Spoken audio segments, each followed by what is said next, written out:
Caitlin Clark turned down $15 million to play in Ice Cube's Big Three League for a total of 10 games.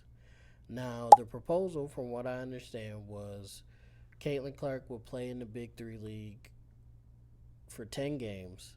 She could still play in the WNBA. They weren't taking her away from the WNBA. She would just play the 10 games in the Big Three League, get her $15 million.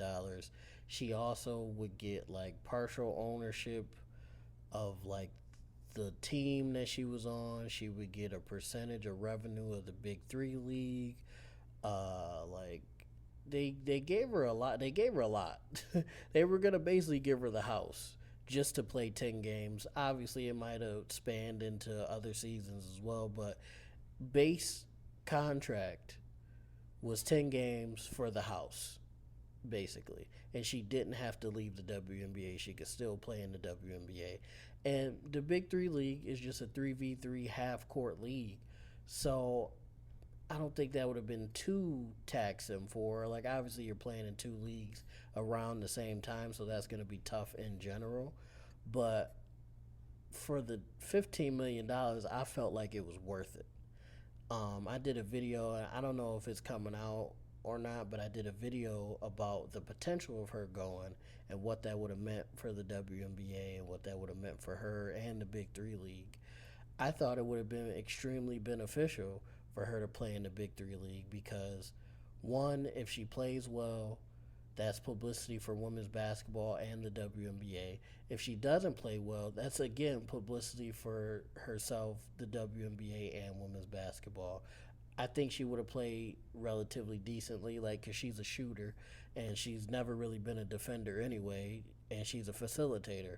So as long as she facilitates, knocks down her shots, which I don't think she has a problem doing, and I mean, defensively it would have been terrible, but I mean, again, like, she's never really been a defender anyway, so I don't know how much of a difference that would have made. Um, I think it would have just been beneficial for everybody involved. You're bringing publicity to the Big Three League. You're bringing publicity to the WNBA and women's basketball as a whole because you have, quote unquote, the best WNBA prospect in a while, if maybe even ever, playing against grown men. Some of those men are former NBA pros. She turned it down, and she's only making what, like 76K, 76K a year in the WNBA or something along those lines. I think it goes up yearly, but like her first year is only 76K.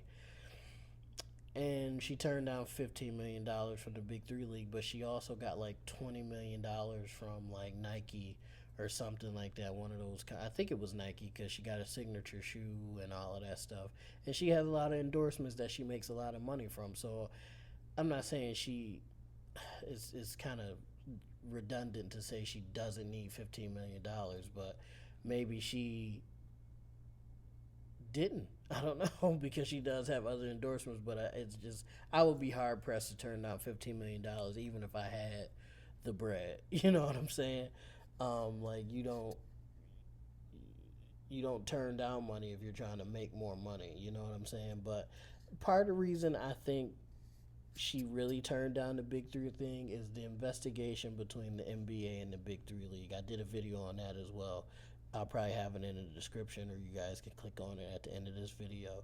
I did a video about how the NBA is under investigation for attempting to sabotage the Big Three League through various reasons. You could check out the video and hear more about the reasons. But the WNBA, even though they're trying to separate themselves and eventually be able to keep themselves afloat, they are still very much under the umbrella of the NBA. Even if they do separate themselves, I think they'll always be under the umbrella of the NBA because they're the WNBA. Because the NBA not only for some reason seems to be wanting to sabotage the Big Three League and separate themselves from the Big Three League, they're also under investigation for doing those things to the Big Three League.